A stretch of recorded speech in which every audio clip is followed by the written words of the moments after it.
Hi everyone, I hope you all are doing well and all of you are safe and healthy. This is Radhika here again, and this video is going to be about what creates attraction amongst people.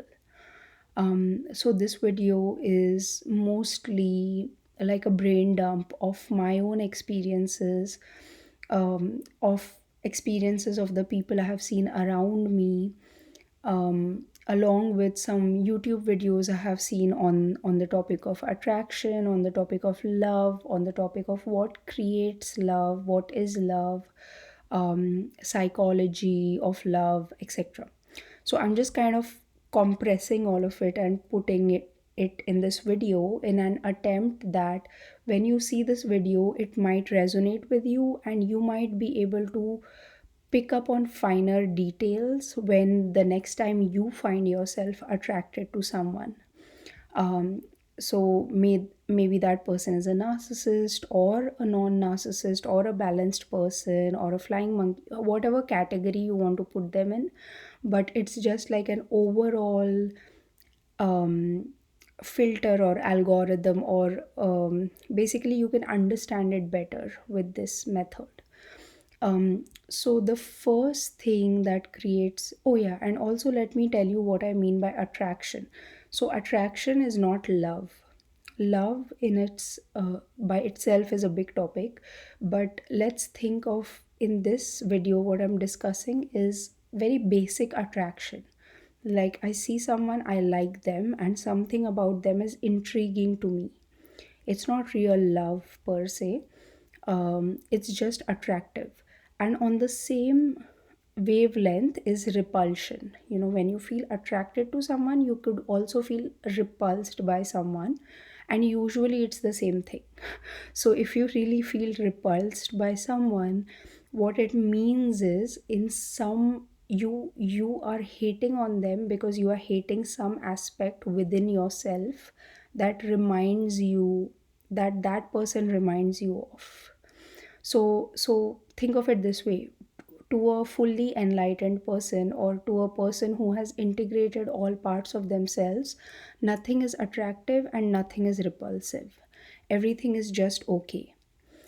So that's a trait of someone who has integrated all parts of themselves. So they don't hate anyone, they don't love anyone, they are just okay with everyone. So think of it that way. So that's what I mean by attraction in this video. It's not love really. So when you feel attracted to someone, say some new person comes into your life and you feel attracted to them, usually the feeling comes because of these three things that I will discuss now. So the first thing is repressed traits, okay, repressed qualities in yourself. So for example, you grew up in a family which is very cold, very distant. Everything is achievement based. Everything is very masculine energy. You know, we don't connect to each other at a deeper, at a feeling level. We are all just working in a system together to help each other and to achieve things, to prosper in life. And so there might be a lack of warmth, vulnerability, laughing, creativity, openness, spontaneity, etc. So all of these traits have been repressed in you because you grew up in such a kind of a family. Now say you encounter a neighbor of yours and their family is totally different.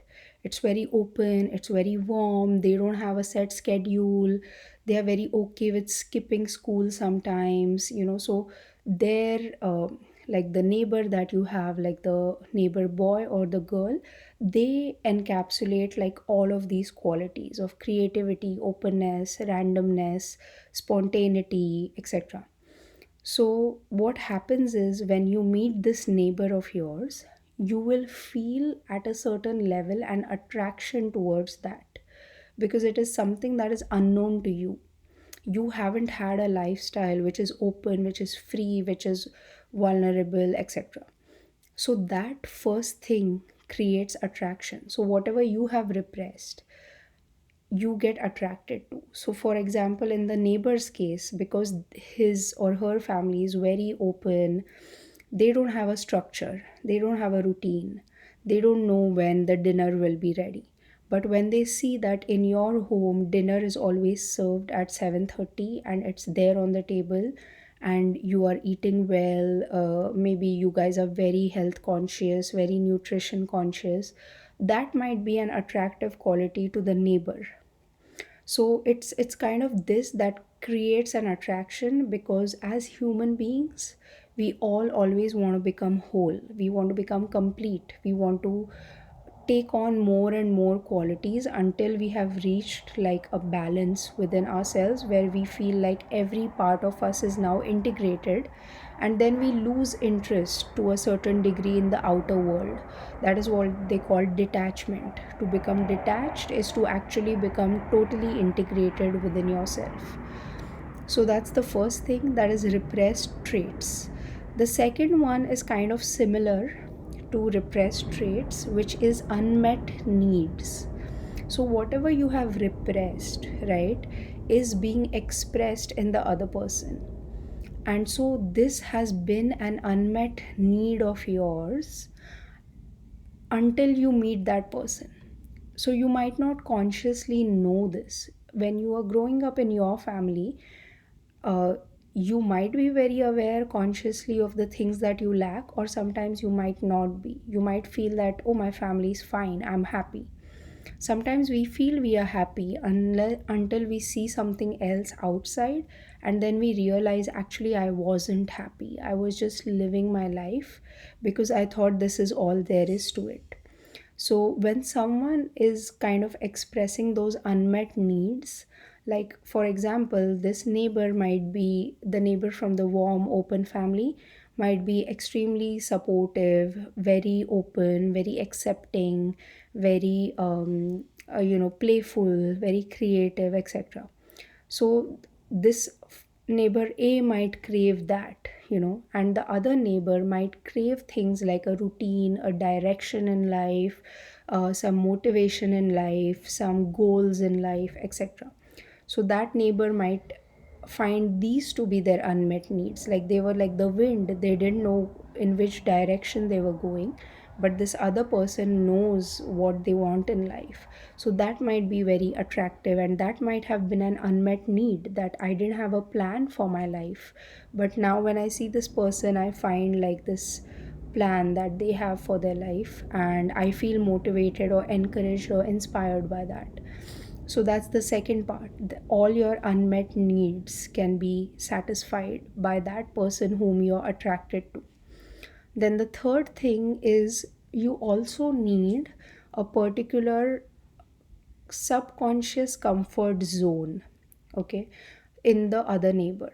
So, for example, if there's too much polarity, it causes repulsion, right? So, if, for example, um, the strict neighbor example that I'm giving you, family A, say they really dislike um, anyone who's like so bohemian or so hippie like in nature, they might not even interact with them. So say for example there's a neighbor C who doesn't even live in a like proper house, but what they have is they have a camper van. So they also are showing the qualities similar to neighbor B, but they are a little more extreme on the polarity. So they don't even have an apartment, and they are like, no, we are just wanderers, and we will drive where we want to drive, and we will stay where we want to stay, and we have no plan at all. And maybe the neighbor B is somewhat in the middle of these two. So, what you also need is you need a subconscious comfort zone with the person with whom you're feeling attracted. Otherwise, it almost becomes like a repulsion that you have towards them. So, family A will probably be repulsed by family C, although none of them are really good or bad. It's just what you're used to, which causes attraction and repulsion. So family A might really be repulsed by family C, but family A might be accepting or even inspired a little bit by family B, because family B is standing somewhere in the middle of the two. So there needs to be like a subconscious comfort zone that you feel with the person that you have an attraction with. If there's no middle ground to both of your lifestyles or both of your energies, there will be like a repulsion because you're too polarized. You won't be able to meet in the middle and grow from the middle. So yeah, so that is what I think was is important. When you see someone who you feel attracted to, you can kind of analyze it in this way, and in that way you will know exactly what it is about this person that is attracting me towards them, and you will have more of a handle over your feelings. If love feels overwhelming or attraction feels overwhelming, especially if you've grown up in a narcissistic family where love is shown to you in a very dysfunctional way and you're kind of scared of love. So, the first step of love is attraction, especially in romantic love, or even in friends, if you're making friends or something like that. So, this might be able to help you in some way. As always, I wish you all a lot of love and a lot of light. Thank you. Bye.